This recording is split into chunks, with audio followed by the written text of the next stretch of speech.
Angleški državnik Oliver Cromwell iz 16. stoletja je ukazal ustreliti angleškega vojaka zaradi dezerterstva.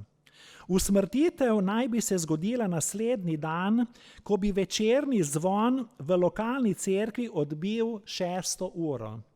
Obsojenca so odpeljali na kraj usmrtitve, mu zakrili oči in ga zvezali. Strelski vod s poveljnikom je bil pripravljen. Nastopil je določeni čas, a iz cerkvenega zvona, stolpa z uro ni bilo zvoka. Častnik je poslal vojaka k cerkvi, da preišče zadevo. Vojak se je vrnil z mladim dekletom.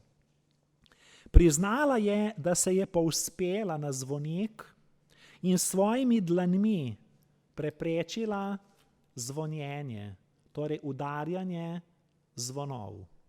Njene roke, predvsem pa dlani, so bile krvave, polne modric in globokih ran. Njen zaročenec je bil pomiloščen, saj je določeni čas za njegovo usmrtitev minil. To se je res zgodilo. Velika zgodba iz zgodovine.